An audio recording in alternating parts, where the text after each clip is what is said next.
तुम्हारा अन्नदाता, पग पग पर है संग तुम्हारे अन्नदाता। लहू किसानों का बन के पसीना सींचता है धरती का सीना। मेहनत का तेरी हक दिलवाने, नई तकनीक नई खोज बताने।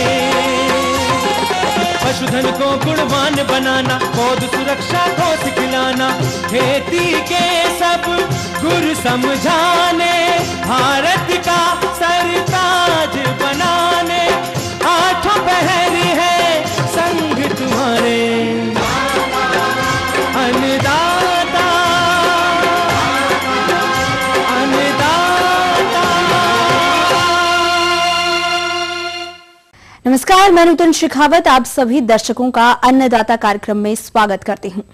हर रोज की तरह कार्यक्रम में हम लेकर आते हैं खेती बाड़ी से जुड़ी कुछ लाभकारी जानकारियां। तो चलिए सबसे पहले देखते हैं क्या है विशेष आपके लिए आज के इस कार्यक्रम में। सब्जी मटर की सफल खेती एक किसान का अनुभव।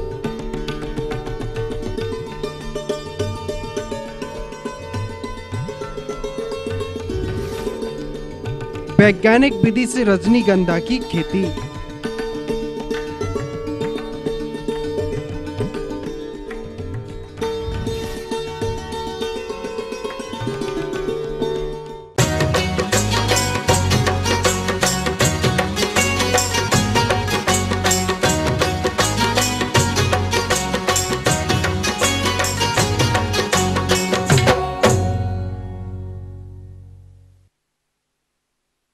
सब्जी मटर की बात करें तो इसकी खेती हमारे प्रदेश के बहुत से कृषक बंधु करते हैं, किंतु ये उपज नहीं ले पाते हैं जो कि मिलनी चाहिए।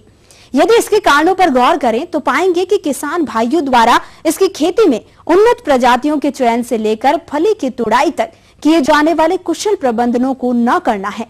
जबकि उन्हीं किसानों के बीच ग्राम ओरमांझी, जिला रांची के प्रगतिशील कृषक बैजनाथ महतो हैं, जो मल्च व ड्रीप का प्रयोग करके वैज्ञानिक विधि से सब्जी मटर की खेती में कुशल प्रबंधनों को समय समय पर करके लाखों रुपए कमा रहे हैं और क्षेत्र के अन्य किसानों के लिए प्रेरणा के स्रोत बने हुए हैं। परंतु कैसे, आइए मिलते हैं उन्हीं से और जानते हैं उनके अनुभव को। अभी मैं अपने खेत में मटर का खेती जो है सो किए हुआ हूँ। लगभग 3 एकड़ में मेरा जो है सो मटर लगा हुआ है और मेरा जो है सो 1 एकड़ मटर का अभी जो है सो हार्वेस्ट जो है सो तुड़ाई जो है सो चल रहा है। और अभी तक हम जो है सो इसमें 1 एकड़ में 15,000 केजी जो है सो हमारा जो है सो हार्वेस्ट जो है सो होगा। रेट लगभग अगर यदि हम इसका एवरेज अगर 15 रुपया भी निकालते हैं तो 2,25,000 रुपया जो है सो मुझे आमदनी जो है सो होगी। और जबकि हमें लगभग खर्च कुल मिलाकर हार्वेस्ट तक 65,000 रुपया जो है सो होगा। तो इस तरह से मटर की खेती करके जो है सो खर्च काट के शुद्ध मुनाफा लगभग 1.5 लाख रुपया 1 एकड़ से कमाया जा सकता है। मैं आपको मटर की खेती की संपूर्ण जानकारी जो है सो किसान बंधुओं को जो है सो दे रहा हूँ। सबसे पहले मैं मटर का जो बीज है 6 केजी वेलकम जो वैरायटी है उसका मैंने जो है सो लिया, मल्चिंग के द्वारा जो है सो खेती जो है सो किया हुआ है। क्योंकि मैं यह जो खेती करता हूँ यह जो है सो पूर्ण रूपेण में जैविक करता हूँ, जिसके लिए जैविक के लिए मैं ब्राउन गोल्ड जो है सो 4 बैग जो है सो लगाया। और जो है सो नीम जी जो कि एक नीम से बना हुआ जो है सो पाउडर है 10 केजी, और एक सॉइल कंडीशनर है जो कि विल्टिंग की जो समस्या होती है उससे जो है सो बचाता है, उसे मैंने बेसल डोज में 25 केजी जो है सो लगाया। यह भी जो है सो जैविक खाद है। और ह्यूमिक एसिड 1 केजी 1 एकड़ में, और ह्यूमिक गोल्ड 5 केजी, और बर्मी कंपोस्ट जो है सो 10 बैग जो है सो 1 एकड़ में जो है सो इसका प्रयोग जो है सो किया। तो इस तरह से बेसल डोज में हमको लगभग अपना टोटल बीज का खर्च और जो हम खाद वगैरह जो भी बेसल डोज में दिए, कुल मिलाकर मेरा खर्च जो है सो लगभग जो है सो 10,000 के आसपास जो है सो आया। उसके बाद जब मेरा कुछ निकाय गुड़ाई का भी जो है सो कार्य हुआ, और निकाय गुड़ाई के बाद में जब हार्वेस्ट करना शुरू किया और अभी तक जो हार्वेस्ट हुआ उसमें जो है सो करीब हमको केवल लेबर का खर्च जो है सो लगभग 24,000 रुपया जो है सो लेबर का खर्च जो है सो हुआ। उसके अलावा कुछ फर्टिगेशन का जो है सो खर्च है। अभी तक फर्टिगेशन में भी हम जैविक ही फर्टिगेशन जो है सो करते हैं। जैविक फर्टिगेशन में अभी तक हमको लगभग जो है सो 4000 रुपया जो है सो खर्च हो गया होगा। हार्वेस्ट के बाद जो है सो बैग का ज़रूरत पड़ता है और बोरी का ज़रूरत पड़ता है। बोरी में भी जो है सो कुछ खर्च है।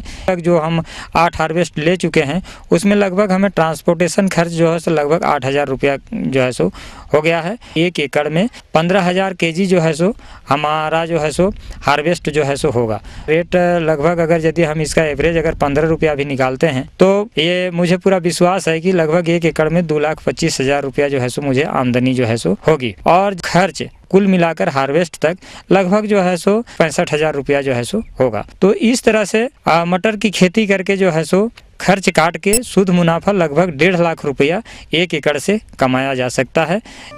सब्जी मटर की खेती में खर्च का विवरण। खेत की तैयारी व मल्चिंग में खर्च 10,000 रुपए, बीज क्रय व बुवाई 5,000 रुपए, खाद व उर्वरक 5,000 रुपए, निराई गुड़ाई खर्च 1,000 रुपए, फर्टिगेशन 4,000 रुपए, फसल सुरक्षा 5,000 रुपए, तुड़ाई व कुल मजदूरी 24,000 रुपए, परिवहन खर्च 8,000 रुपए, प्रबंधकीय व्यय 2,000 रुपए, अन्य खर्च 1,000 रुपए। इस प्रकार कुल खर्च 65,000 रुपए।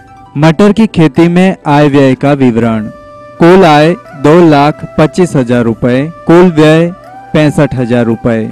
इस प्रकार कुल शुद्ध लाभ 1,60,000 रुपए। मैं आपको मटर की खेती की संपूर्ण जानकारी जो है सो किसान बंधुओं को जो है सो दे रहा हूँ। सबसे पहले मैं मटर का जो बीज है 6 केजी वेलकम जो वैरायटी है उसका मैंने जो है सो लिया। मैं बेसल डोज में मैं सबसे पहले आपको बताना चाहता हूं कि बेसल डोज में मैंने जो है सो क्या जो है सो इसमें प्रयोग किया था। क्योंकि मैं यह जो खेती करता हूं यह जो है सो पूर्ण रूपेण में जैविक करता हूं, जिसके लिए जैविक के लिए मैं ब्राउन गोल्ड जो है सो 4 बैग जो है सो लगाया। और जो है सो नीम जी जो कि एक नीम से बना हुआ जो है सो पाउडर है 10 केजी, और एक सॉइल कंडीशनर है जो कि विल्टिंग की जो समस्या होती है उससे जो है सो बचाता है, उसे मैंने बेसल डोज में 25 केजी जो है सो लगाया। यह भी जो है सो जैविक खाद है। और ह्यूमिक एसिड 1 केजी 1 एकड़ में, और ह्यूमिक गोल्ड 5 केजी, और बर्मी कंपोस्ट जो है सो 10 बैग जो है सो 1 एकड़ में जो है सो इसका प्रयोग जो है सो किया। और उसका जो है सो बुआई जो है सो मैं जैसा कि आप देख रहे हैं मेरा खेत में जो कि आपका जो है सो मल्चिंग के द्वारा जो है सो खेती जो है सो किया हुआ है। और उसमें जो है सो मैं पौधा से पौधा की दूरी जो 1-1 फीट में जो है सो लगा हुआ है। 2 लाइन में मेरा जो है सो मटर जो है सो लगा हुआ है, जिसमें कि मुझे 1 एकड़ में 6 केजी जो है सो बीज जो है सो लगा। और टोटल नंबर्स ऑफ प्लांट आप देख रहे हैं लगभग हमको 19,000 जो है सो पौधा जो है सो लगा था इसमें। उसके बाद जब मेरा कुछ निकाय गुड़ाई का भी जो है सो कार्य हुआ, और हर एक जगह जो है सो 1 पौधा मात्र लगाया हूँ। और 1 पौधा से आप देख रहे हैं कि ब्रांचिंग किसी में 6, किसी में 7, किसी में 5 इस तरह से ब्रांचिंग निकले हुए हैं। जैविक फर्टिगेशन में अभी तक हमको लगभग जो है सो 4000 रुपया जो है सो खर्च हो गया होगा। और मेरा जो है सो 1 एकड़ मटर का अभी जो है सो हार्वेस्ट जो है सो तुड़ाई जो है सो चल रहा है। 1 एकड़ में 15,000 केजी जो है सो हमारा जो है सो हार्वेस्ट जो है सो होगा। खर्च काट के शुद्ध मुनाफा लगभग 1.5 लाख रुपया 1 एकड़ से कमाया जा सकता है। यह मेरा पूरा विश्वास है। और मैं इससे पहले भी मटर का खेती किया हूं और इतना उत्पादन जो है सो ले चुका हूं। और किसान बंधुओं को मैं यही कहना चाहता हूं कि अगर यदि कोई भी किसान बंधु इस तरह से अगर सिस्टमेटिक ढंग से अगर यदि खेती करते हैं तो मटर की खेती करके किसान भाइयों बहुत ही अच्छा जो है सो कम पूंजी में हम अच्छा मुनाफा कमा सकते हैं।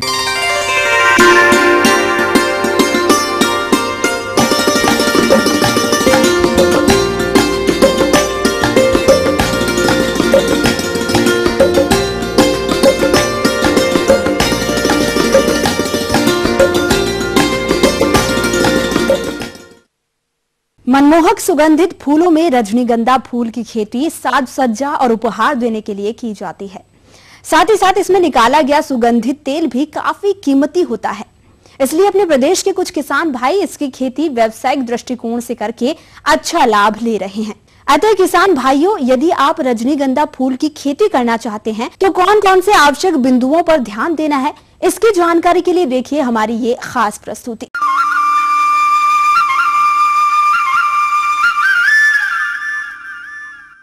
रजनीगंधा फूल की खेती से अच्छा उत्पादन प्राप्त करने के लिए सबसे पहले बात आती है भूमि के चुनाव एवं तैयारी की। तो जिन स्थानों पर पानी लंबे समय तक ठहरता हो वहां इसकी फसल को नहीं उगाना चाहिए, क्योंकि इससे जड़ तंत्र बुरी तरह से प्रभावित हो जाता है, जिसके फलस्वरूप उपज में भारी कमी आ जाती है। रजनीगंधा के लिए उपजाऊ दोमट अथवा बलुई दोमट मिट्टी जिसका पीएच मान 6.5 से 7.5 के बीच हो उपयुक्त मानी जाती है। भूमि की अच्छी तरीके से 20 से 25 सेंटीमीटर गहरी जुताई करनी चाहिए। इसके बाद 2 से 3 हल्की जुताई करके पाटा चला देना चाहिए ताकि मिट्टी भुरभुरी हो जाए। अंतिम जुताई से पूर्व खेत में 3 से 4 किलोग्राम प्रति वर्ग मीटर की दर से कंपोस्ट या गोबर की खाद मिलाकर सिंचाई कर देना चाहिए। इसके उपरांत जुताई करके क्यारियां बना लेना चाहिए। अब आइए बात करते हैं उर्वरक प्रबंधन के बारे में। रजनीगंधा को अधिक मात्रा में पोषक तत्वों की आवश्यकता होती है, किंतु नाइट्रोजन अधिक मात्रा में नहीं डालना चाहिए। अतः रजनीगंधा की अधिक उपज प्राप्त करने के लिए 200 kilogram nitrogen, 200 kilogram phosphorus, 200 kilogram potash प्रति हेक्टेयर की दर से प्रयोग करना चाहिए, जिसमें से फास्फोरस और पोटास की पूरी मात्रा कंदों की बुवाई करने से 2 से 3 दिन पहले ही भूमि में अच्छी तरीके से मिला देना चाहिए तथा नत्रजन की मात्रा को 3 बराबर भागों में बांटकर पहली मात्रा का उपयोग बुवाई के 30 दिन बाद तथा दूसरी मात्रा का प्रयोग 60 दिन बाद, तीसरी मात्रा का उपयोग 90 से 100 दिन के बीच में उपरवेशन के रूप में करना चाहिए। अब आइए बात करते हैं रजनीगंधा की उन्नत किस्मों के बारे में। तो किसान भाइयों, रजनीगंधा की किस्मों का चयन करते समय अत्यंत सावधानी रखना चाहिए, क्योंकि रजनीगंधा की किस्में 3 प्रकार की होती हैं, जो कि इस प्रकार हैं। पहली है अकेला, जिसमें दलपुंज की एक ही पत्ती होती है। दूसरी है थोड़ी डबल, जिसमें दलपुंज खंड की 2 या अधिक पत्तियां होती हैं। तीसरी है डबल, जिसमें दलपुंज खंड की 3 से अधिक पत्तियां पाई जाती हैं, जिसके तहत कलकत्ता सिंगल, कलकत्ता डबल और मैक्सिकन सिंगल बड़े पैमाने पर उगाने के लिए उपयुक्त किस्में हैं। इसके अलावा रजनीगंधा की 3 नई किस्में विकसित की जा चुकी हैं, जिनमें पहली है लाइट पिंक प्राइज, दूसरी है रजत रेखा तथा तीसरी है स्वर्ण रेखा। सल्क कंद रोपने का उत्तम समय फरवरी से लेकर मार्च के अंतिम सप्ताह तक का होता है। इसके अलावा आप अप्रैल तक भी इसकी बुवाई कर सकते हैं। 1 लाख सल्क कंदों की प्रति हेक्टेयर आवश्यकता होती है। इन कंदों की रुपाई करने से पूर्व कार्बन डाइजिम 2 से 2.5 ग्राम प्रति लीटर पानी के हिसाब से घोल बनाकर कंदों का उपचार कर लेना चाहिए। उसके बाद ही खेत में बुवाई करना चाहिए। तो इसके तहत रोपण की दूरी, प्रति इकाई क्षेत्र, पैदावार, फूल व कंदों की गुणवत्ता को प्रभावित करती है। परीक्षणों से पता चला है अधिक पादप घनत्व से अधिक पुष्प डंडियां एवं फूल व कंद मिलते हैं। क्षेत्रों के अनुसार रोपण दूरी में भिन्नता पाई जाती है, साथ ही कंदों की मात्रा में भी भिन्नता पाई जाती है। सल्क कंदों की कतार से कतार की दूरी 20 सेंटीमीटर तथा पौध से पौध की दूरी 20 सेंटीमीटर रखना चाहिए। प्रत्येक 4 से 5 पत्तियों के उपरांत 40 से 50 सेंटीमीटर खाली जगह छोड़ना चाहिए, जो कि सुविधाजनक रहती है। इस खाली स्थान का उपयोग सस्य क्रियाओं को सुचारू रूप से करने के लिए किया जा सकता है। अब आइए बात करते हैं सिंचाई प्रबंधन की। तो रजनीगंधा की फसल में गर्मी के समय 6 से 7 दिन के अंतराल पर सिंचाई करना चाहिए। इसके अलावा आप भूमि की किस्म एवं फसल की आवश्यकता के अनुसार समय समय पर भी सिंचाई कर सकते हैं। अब आइए बात करते हैं खरपतवार प्रबंधन की। रजनीगंधा की बुवाई करने के 20 से 25 दिन बाद कुछ खरपतवार खेत में दिखाई देने लगते हैं, जिनकी समय समय पर निराई गुड़ाई करके फसल को खरपतवारों से मुक्त रखना चाहिए। तो किसान भाइयों, इन बताई हुई बातों को ध्यान में रखते हुए यदि आप रजनीगंधा की बुवाई करते हैं तो आपको आने वाले समय में अपनी फसल से अच्छे उत्पादन की प्राप्ति होगी। तो ये थी कुछ उपयोगी जानकारियां। अब लेते हैं एक छोटा सा ब्रेक, जल्द लौटेंगे और कार्यक्रम में आगे भी हैं महत्वपूर्ण जानकारियां। बने रहिए हमारे साथ। पुराने पान बरेजों में किए जाने वाले समसामयिक कार्य।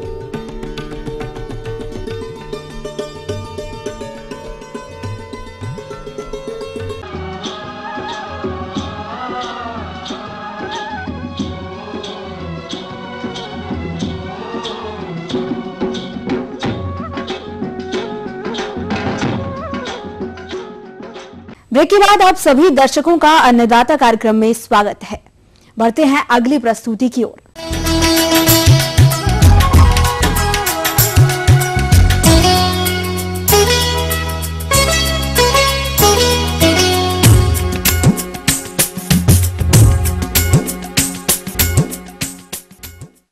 व्यावसायिक फसलों में जिन किसान भाइयों के पास पुराने पान बरेजे हैं, उन्हें इन पुराने पान बरेजों से गुणवत्ता युक्त पत्तों की प्राप्ति हो, इसके लिए उचित देखरेख एवं प्रबंधन कार्यों को करने की आवश्यकता है। परंतु अधिकतर किसान भाई पुराने पान बरेजे में आवश्यक प्रबंधनों पर ध्यान नहीं देते, जिससे उनके पान बरेजे में शुरू से ही समस्याएं देखने को मिलती हैं।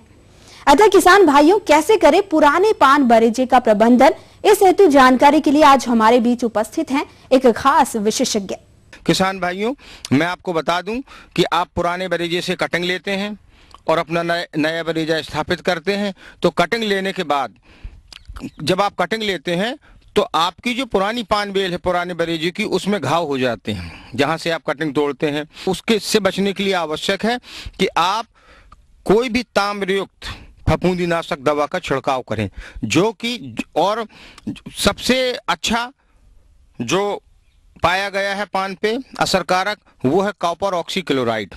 कॉपर ऑक्सीक्लोराइड 3 ग्राम प्रति लीटर की दर से बेल अगर हमारे किसान भाई लेते हैं, लेने के उपरांत अपने पुराने बरेजों में तत्काल 3 ग्राम प्रति लीटर की दर से आवश्यकता अनुसार घोल बनाकर छिड़काव कर दें। आपके दवा डालने से उसमें होगा ये कि कोई भी बाहर से फफूंदी या कीड़ा उसमें प्रवेश नहीं कर सकेगा और आप अपना पान अच्छी तरह से सुरक्षित रखते हैं। दूसरी बात, आपको ये ध्यान रखना होगा कि आपकी अगर आपने एग्रोसेड नेट लगाया है तो एग्रोसेड नेट को व्यवस्थित कर लें, वो कहीं से फटा ना हो, कहीं से बरेजे में हवा आने का वो ना हो, उन सबको सिल के अच्छी तरह से कर लें। अगर आपने अपनी उसमें घास छा रखी है तो उस घास को पुनः छवाई कर लें, उसको पुनः घास का जो छत होती है उसको नया रूप में परिवर्तित कर दें, अच्छी तरह से छवाई कर लें, तो आप देखेंगे कि आपका बरेजा अच्छा होता है। लिटार का मतलब ये है कि यहाँ से आप पान कटिंग ले लेते हैं या आपने पान कटिंग नया ले लिया, अब आपकी यहाँ से बेल है तो इस बेल को हम सावधानी पूर्वक उतारते हैं और उतारने के बाद जो आपकी पंक्ति है जहां आपने पान बेल बोई है उसको मिट्टी गुड़ाई करके इसको लंबाई में लिटा देते हैं और चारों इसमें मिट्टी ढक देते हैं और ध्यान रखते हैं कि इसकी जो इंटरनोड से जो गांठें हैं वो उस जमीन भूमि के संपर्क में रहे, इनको दबाना है। जहां गांठें नहीं है वो उसमें मिट्टी के वो ऊपर रहती हैं, गांठों को दबा देते हैं। इससे क्या होता है कि जितनी भी गांठें हैं इंटरनोड्स हैं उनसे नई नई बेलें आपको निकलना शुरू हो जाती हैं। फिर उसी तरह से आप इस बेल को ऊपर उठाते हुए चलते हैं और बांधते हैं। तो इस तरह से हमारे किसान भाई अपने पुराने उसमें करेगा। एक बात और बता दूं कि इस समय ये भी आवश्यक है कि पिछले वर्ष का चूंकि बरेजा है आपका पुराना है तो इसमें तरह तरह की गंदगी होंगी और भूमि जनित रोग पनपने की ज़्यादा संभावनाएं रहती हैं। उनसे बचने के लिए आवश्यक है कि आप तुरंत अभी मार्च के अंत तक हर हाल पे एक बोर्डो मिश्रण की धार कर दें। आप अपने लिटार करने से, लेयरिंग करने से जो पान बेल को नीचे उतार के जब आप लिटार करते हैं उससे पहले एक बोर्डो मिश्रण की धार कर दें। और बोर्डो मिश्रण की धार के लिए मैं आपको बता दूं कि 250 ग्राम तूतिया ले लें, एक नाद में घोलें, 250 ग्राम आप चूना ले लें बिना भुजा, वो दूसरी नाद में घोलें और इनको 10-10 लीटर पानी में घोलना है।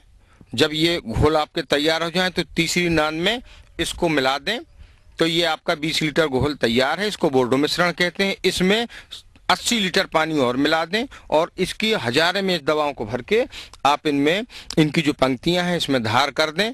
धार करने के बाद फिर आप काम करें, लोग हमारे किसान भाई बाकी सारे जान ही रहे हैं कि चूंकि अब गर्मी आ रही, सिंचाई का विशेष ध्यान रखें, जल निकास का विशेष ध्यान रखें, और सबसे बड़ी बात ये है कि निगरानी रखें, प्रतिदिन बरेजे में जरूर जाएं। मैं समझता हूँ निश्चित रूप से आप अपने पुराने बरेजे से इस बार भी अच्छी से अच्छे पान पत्ती का उत्पादन प्राप्त कर सकेंगे।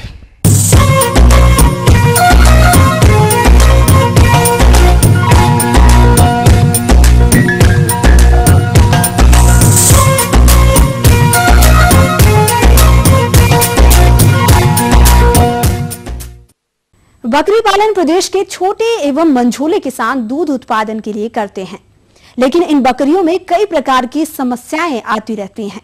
इन्हीं समस्याओं में आज हम चर्चा करेंगे बकरियों में लगने वाले रोग थनैला रोग पर, जो हमारे बकरियों की एक बहुत ही गंभीर समस्या है। इसके कारण बकरियों के थन खराब हो जाते हैं, जिससे बकरी पालकों को भारी नुकसान झेलना पड़ता है।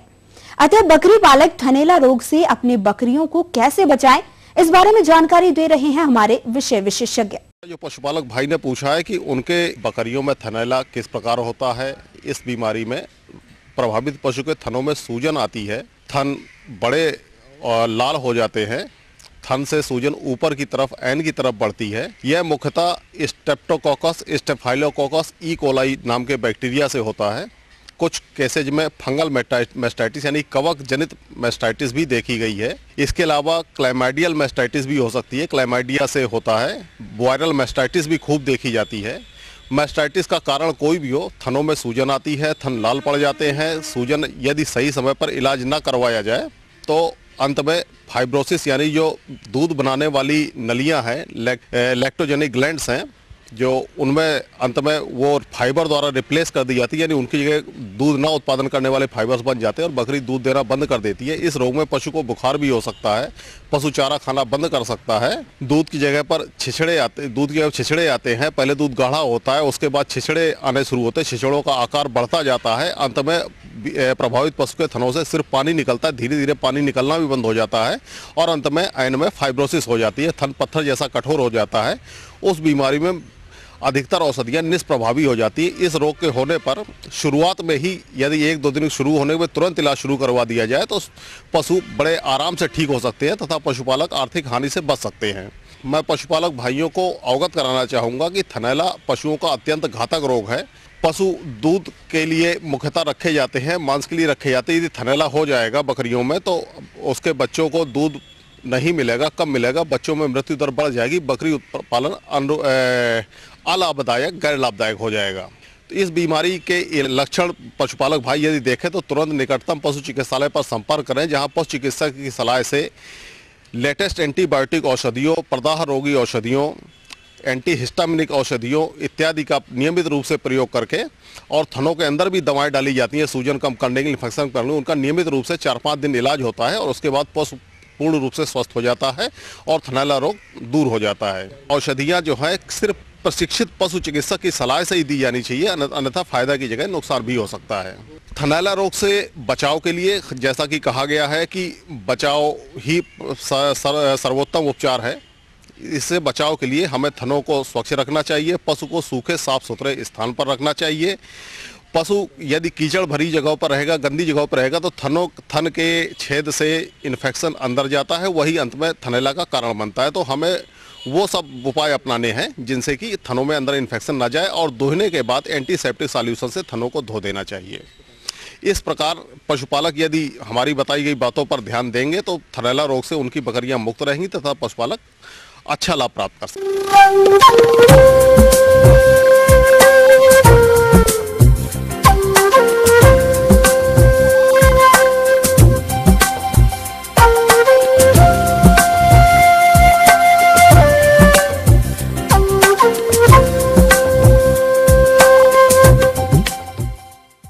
मौसम के अनुसार प्रबंधनों पर टिकी है आपकी खेतीबाड़ी, इसलिए मौसम पूर्वानुमान और उस पर आधारित साप्ताहिक कृषि सलाह इस प्रकार है। राजेंद्र कृषि विश्वविद्यालय पूसा समस्तीपुर द्वारा भेजे गए मौसम पूर्वानुमान के आधार पर किसान भाइयों को सलाह दी जाती है कि हल्की वर्षा की संभावना को देखते हुए तैयार सरसों की कटनी तथा सुखाने का काम सावधानी पूर्वक करें तथा कटे हुए फसलों को भीगने से बचाएं। आलू की खुदाई अविलंब कर भंडारित करें। गर्मा मूंग तथा उड़द की बुवाई करें। बुवाई के समय 15 से 20 टन गोबर की खाद, 20 किलोग्राम नत्रजन, 40 किलोग्राम स्फूर, 20 किलोग्राम पोटाश तथा 20 किलोग्राम गंधक का प्रति हेक्टेयर की दर से व्यवहार करें।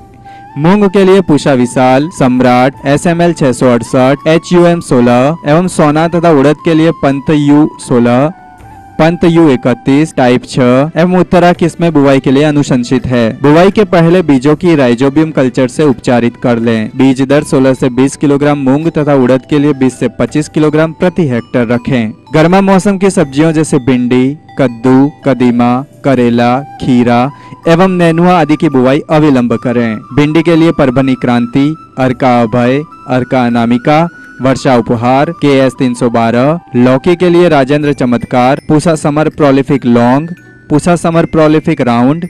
प्याज की फसल में थ्रिप्स कीट की संख्या अधिक पाए जाने पर प्रोफेनोफॉस 50 EC दवा का 1 मिलीलीटर प्रति लीटर पानी या मिडाक्लोप्रिड दवा का 1 मिलीलीटर प्रति 4 लीटर पानी की दर से घोल बनाकर छिड़काव करें। दुधारू पशुओं के रखरखाव एवं खानपान पर विशेष ध्यान दें। दुग्ध उत्पादन बढ़ाने हेतु साफ दाना, हरे एवं शुष्क चारे के मिश्रण के साथ खिलाएं। इनके आहार में पर्याप्त मात्रा में कैल्शियम, प्रोटीन, कार्बोहाइड्रेट, वसा, विटामिन, खनिज लवण एवं एंटीबायोटिक का समावेश करें।